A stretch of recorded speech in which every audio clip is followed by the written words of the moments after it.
Elokwijo ke mbukeli libhengeza ukufika kwethu siliqela lendaba eziphala phambili ekhaya jikelele kokumbukeli simbonzeleka kuyo yire yesibini yenkqubo wena ke mntu selucinga ukuvulela khawuthi qha nje mbijana ulinde kuphele umbethe oko ke kuza kuthi kukunike ithuba lokuba ungaphoswa nalelinye inqaku kulase kuphathele wona ukanti ke kwiyure ngaphambili sithe sekela nobhala wokuqala we-ANC uNomvula Mokonyana uthize ukuba urhulumente woMzantsi Afrika ukulungela ukujongana nezohlwayo zeqoqosho nezorhwebo ezinokuthi ke ziwiselwe elilizwe lakwaSirayeli emva kwesigqibo senkundla yezizwe ngezizwe sesaxovula ke naye kaloku advocate Buthelezi ngomba wapha eSirayeli nakule yure ke mbukeli esingena kuyo kuninzi esikuphathele wena nena nje nqonqozo uxelela umeza kube mnandi kufudumale ekhaya ndimla ke unonkanyezi kalubisi umadlongothi umazipha umamshukuma umazondwa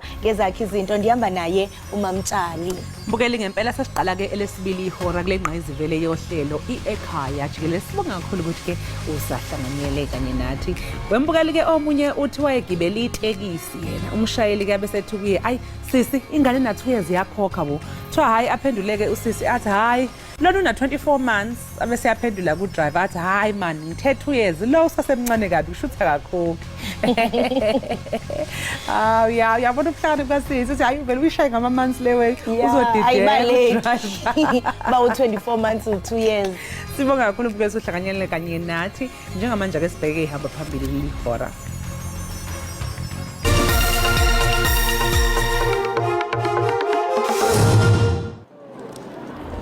abawuvala umlomo abantu abebethamele umbungazo wempi yasesanzwana ngempela sonto uthula sizwe Buthelezi uqokwe njengondunankulu omusha kaZulu eqokwavu nomthebe wesizwe samaZulu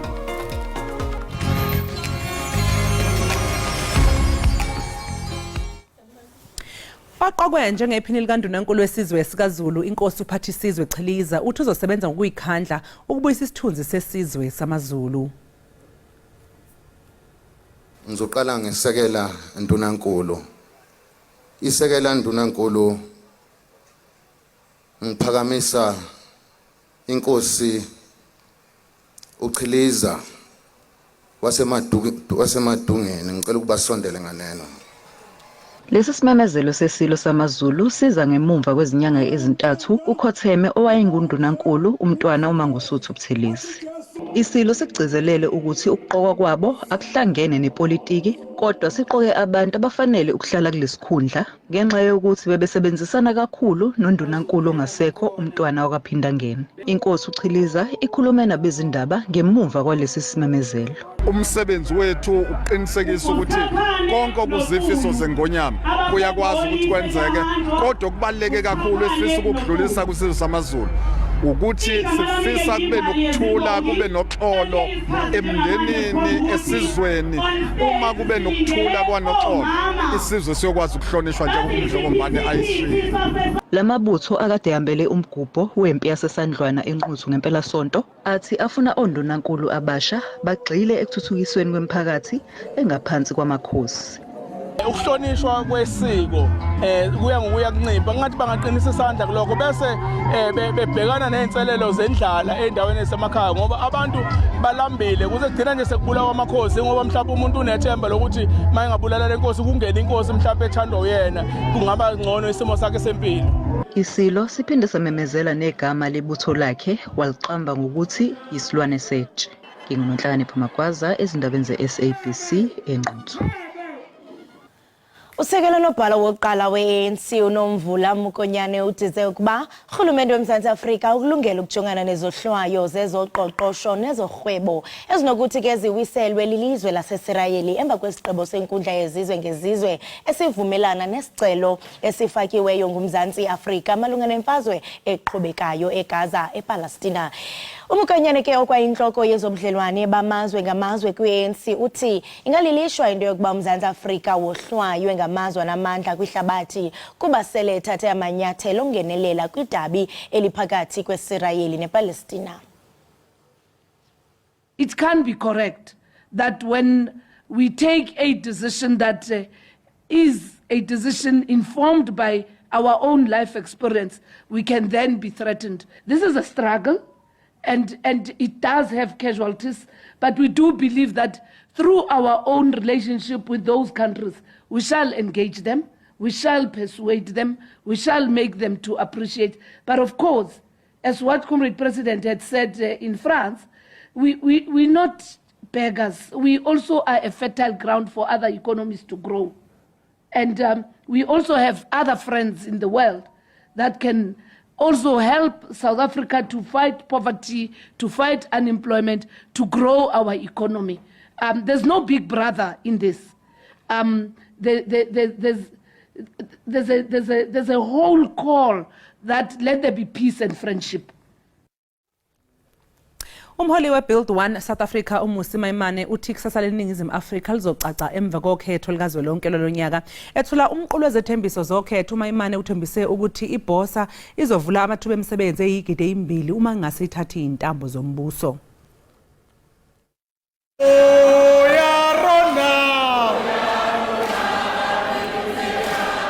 Iqembu lezombusazwe iBuild One South Africa lingelinye lamaqembu azongenela ukhetho likazwelonke okokuqala ngqa kulonyaka.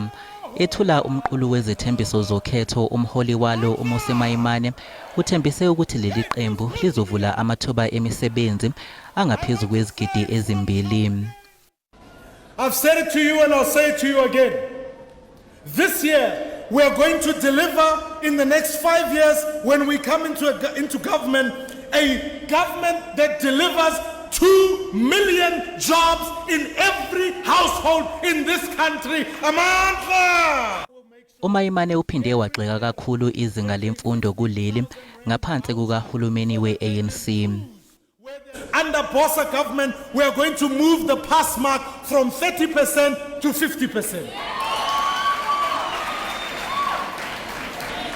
Especially in subjects like mathematics and physical science. Kwazise kulonyaka kuhlangana iminyaka engama-30 izwe libuswa ngaphansi kwentando yabantu. uMaimane unxuse abavoti ukuthi balawule ikusasa labo ngevoti futhi bapheze ukuphila esikhathini esidlule. Many of us are standing here today saying we feel that the party that we entrusted in 1994 is no longer the party of Nelson Mandela. It's no longer the party that can be trusted with freedom. And I dare say the legacy and the promise of freedom can only be continued by Build One South Africa, for it was their dream. Njengoba ke leli qembu seliwethulile umqulu walo wezethembiso zokhetho osekusele manje ukuthi likhankasele amavoti. Iparlamente iqinisekise ukuba iwafumene amaxwebhu enkundla efakwe ngumbutho i-EFF ukuchasa izohlwayo ezibekwe inkokheli ye-EFF uJulius Malema namanye ke amalungu amahlanu alo mbutho kwinkundla ephakamileyo yaseNtshona Koloni. Umholi we-EFF uJulius Malema kanye namalunga e-EFF okubalwa kuFloyd Shivambu, uVian Phambo, uMarshall Dlamini, uDokotela uMbuyiseni Dlozi kanye noSinawo Tambo bathweswa amacala okudelela isishayamthetho sikazwelonke. Lokhu kweze emva kokugibela kwabe stage mhla ziyisishiyagalolunye kuNhlolanja nyakenye. During the joint sitting, you as well as Mr. Malema, Mr. Shivambu, Mr. Phambo, Mr. Dlamini and Mr. Tambo ascended onto the stage without the authority to do so and advanced towards the President of the Republic of South Africa and the presiding officers in a threatening manner. I-EFF ayiphumelelanga ngenkathi izama ukucela ukuba kuhlehliswe ukuqulwa kwecala mhla zingama-20 kuLwezi nyakenye ngenhloso ukuthi kutholakale usihlalo oyimelo ozoqhubeka abheke icala emva kokuthi oqalelo ludaba kanye nekomiti besichithile isiphakamiso i-EFF ibe isihoxa. We recuse our legal representatives. They must now leave that place, and we're also leaving this nonsense of a kangaroo court. Mayelana nesijeziso ikomiti linquma ukuthi bazomiswa inyanga eyodwa eParliamente kanti ngeke bahole bazophinde baxolise kumingameli nakusomlomo kanye nakubantu bakuleli. Lokhu kwavunywa yiParliamente ngenyanga edlule kodwa iEFF ikuphonsela inselele enkantolo kanti neParliamente lithi likulungele lokho. Parliament has been served and we are ready for Monday to present a very solid case that supports the correctness of the decisions that were taken. Nokho Uma sesibekiwe isijeziso lamalungu eParliament ayisithupha ngeke aphuthelwe nje inkulumo kaMengameli ayethulela isizwe kodwa azophuthelwa na inkulumo mpikiswano yasisimo sezwe aphinde angabibikho nangesikhathi sesabelo mali.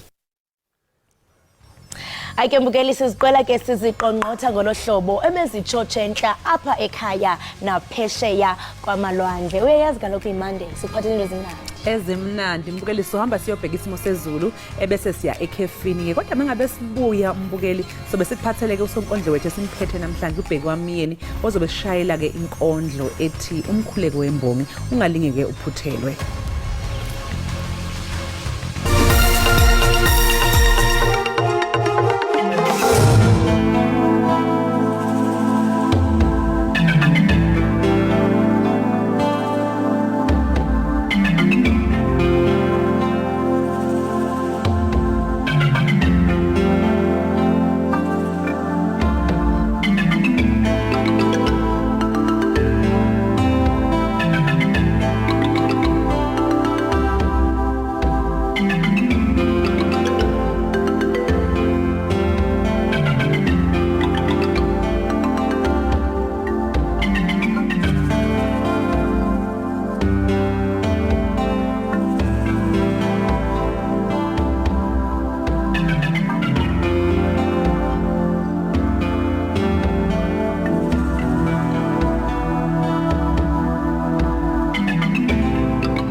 Khulula uqobo lwakho Nkosi uthinta abaningi ekwazise Nkosi sibaningi siyabhala sayi inkondlo zethu iphilisa abaningi ekubeni thina sibe sifile ngaphakathi esiphakamise Nkosi nathi sikwazi ukuphila lo ngumkhuleko wami engukhuleka mihla namalanga ethemba uhlanga linye uzofinyelela emadlebeni akho indlela esihambayo Nkosi izinokuba mnyama sicela usikhanyisele engoba Nkosi sikhalile sikhaliswa abantwana bakho ingane zakho Nkosi idukile lento iyadumaza ibona bebethi impilo imnandi ngezitha jikijise bezonda singenzanga lutho uma ngabe kuyimizamo yethu lebanyanyisayo siyaxolisa kodwa kukho konke namhla ngisamile Nkosi lemithandazo bengiyithandaza izolo baba namhla ngivukile ngisayithandaza lenyembeze engizibamba izolo ngangakhala namhla sengaphansi kwenkophe zami lemizamo bengizama izolo namhla Nkosi ngivukile ngisayezama okubhlungu lethemba benginalo izolo ngempilo namhla selingifulathele lo mdlandla benginawo izolo mangibhala inkondlo zami namhla usuphelile sengize ngakhetha ukhaya emgaqweni ngoba khona ngiyathola amasenti kunokuthi ngijatshuluse ukugibela iteje enkulu nabantu abakhulu bakuthembisa ithembise enkulu maqede bengafezi ngisho nesodwa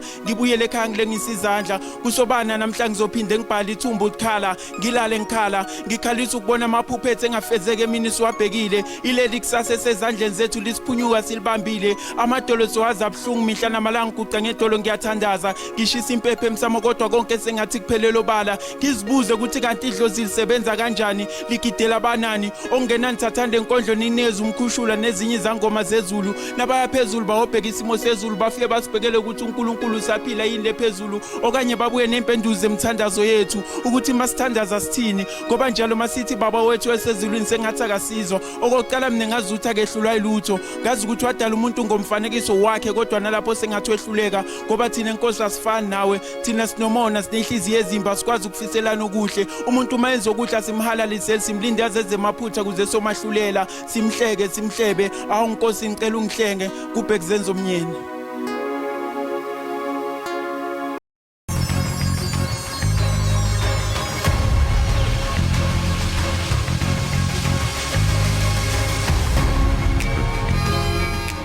Enkosi kakhulu mbukeli ekhaya jikelele kokuba usahleli nathi. Kanti ke mbukeli ngoko singena kwisiqendu samaphepha ndaba ke sijonge wena mamtshali nawe mbukeli kweziphala phambili kumaphepha ndaba. Sawuqala ke ngephepha ndaba le Sunday Times. Njengokubona phani heading sisho ndabana SA keeps up heat on Israel. Kanti ke mbukeli inkundla yezizwe ngezizwe ezobulungisa iICJ eHague ikhuphe imiyalelo ibingalindelekanga kwityala ke elibeke ilizwe laseSirayeli ngumzantsi Afrika tyhola ke ukubulawa kwabantu kwidabi lemfazwe elichasene neHamas eGaza. Le miyalelo ke mbukeli ibeka imiqobo kumkhosi wamaSirayeli eGaza kwaye ke ifuna ukuba ilizwe lakwaSirayeli linike ingxelo nge-26 kaFebruwari ngamanyathelo ewathabathayo ukuzalekisa le miyalelo. Nangona ke kunjalo mbukeli iICJ ayizange isamkela isicelo somzantsi Afrika sokuba iSirayeli inqumamise kwangoko amaphulo ayo omkhosi eGaza. Phela mbukeli nawe kholosa imiyalo yeICJ yabophezela futhi ke ikhalazo ayivunyelwe kepha ke iICJ ayinali igunya lokuqinisekisa phela lomthetho lokho ke sekulele kumkhandlu wezokuphepha wenhlangano yezizwe. Imiyalo yeICJ ikwenza kucaca ukuthi akukho okutholakele okwamanje mayelana nokuthi ngabe izenzo zokubulawa kwabantu zenzekile ngempela yini. Lokho ke kuzonqunywa lapho libhekisiswa lilicala nokungathatha phela ke iminyaka emine ukuya kwemihlanu ukuthi ke iphothulwe. Inkantolo ke ayidinga futhi ke nodaba lokuyiphatha kweHamas kodwa igxile ekuhlaseleni kweqembu eliseningizimu yeIsrael mhla ziyisikhombisa kuMfumfu kanye nesiphetho nje sabathunjwa abasasele. iICJ iphakamise ukuthi ke laba mabakhulwe ngokusheshsha futhi nje bakhululwe ngaphandle kwembandela.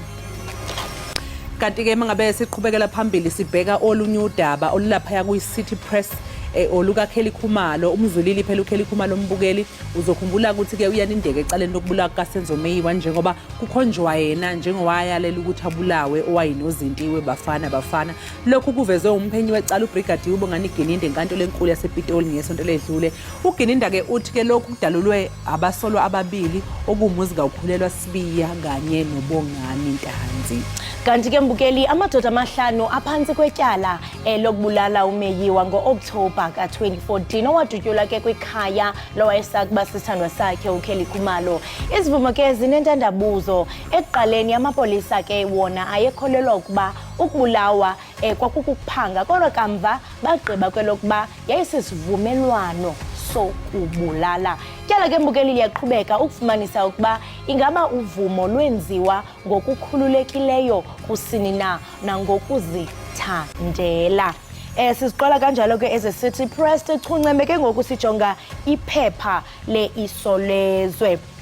Kanti ke mbukeli iMorica Swallows ibhengeze ukungakwazi kwayo ukuhlawula imivuzo yabadlali ngoDisemba. Morica Swallows ke ayikwazanga ukugqibezela umdlalo idlala ke nayo iMamelodi Sundowns kunye neGolden Arrows. Ngelixa ke iRoyal AM idlale umdlalo wayo wokugqibela kwileague okanye weLeague namaZulu yaza ke yabethwa. iRoyal AM ke ithintelwe ukuba isayine abadlali abatsha kule isizini. Iclub ke ithethe ngokusesikweni amarhe malunga neenhlawulo zemivuzo kaDisemba kubadlali bayo. Mbukeli phela iRoyal AM ngesikhathi ikhipha istatement ibaluleke ukuthi izinsolo zokuthi ayiholela abadlali akuzilona iqiniso kwazi phela iqembu lithi lona inhlala kahle yabadlali iyayibhekela kakhulu. Phezulu kwalokho ke leli qembu lithi nakuba ingqinamba zemali zona zikhona kepha ke liyaqikelela ukuthi na kanjani abadlali bayahola. Liphetha ke ngokuthi ke liveza ukuthi lolu daba alilona iqiniso futhi ke luyadukisa.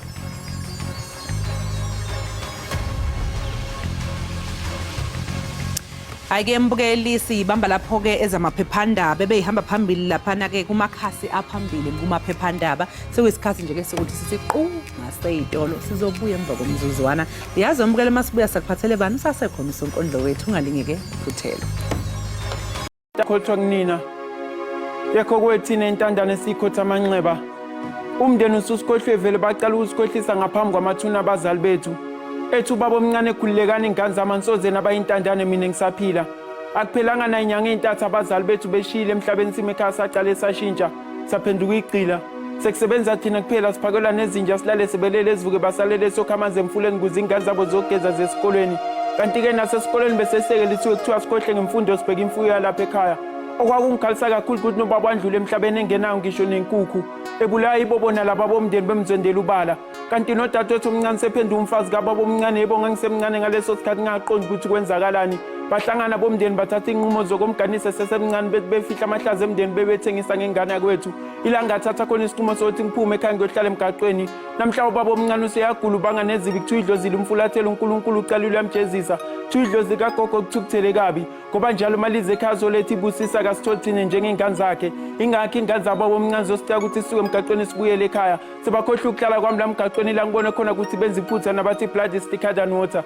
ngoba mina ngiphilile without any bloodness to me but I can't survive without water iqiniso lodwa baqinisile abathi sisekusevirate to rise a child lokhu ngibone ngabi ngiba ingane yomphakathi ngiphila ngokusebenza emajardini ukuze ngizothola okuya ngasethunjini la ngalinye ngathola iphepha nepheni ngaqale ngayiphilisa ngembhalo yami angibhali ngoba ngifuna udumo okanye ngigijimisa ukuphila nabantu abakhulu ngibhala ngoba ngifuna ukubulala imicabango emibi ephile emqondweni wami ngibhala ngethemba uhleze la ngalinye imbhalo yami khona ezobaphilisa sikhohlele imfundiso zamanga kuthiwa intandane enhle ngumakhothwa kunina yekho kwethina intandane esiyikhotha amanxeba kubheki zenzo myeni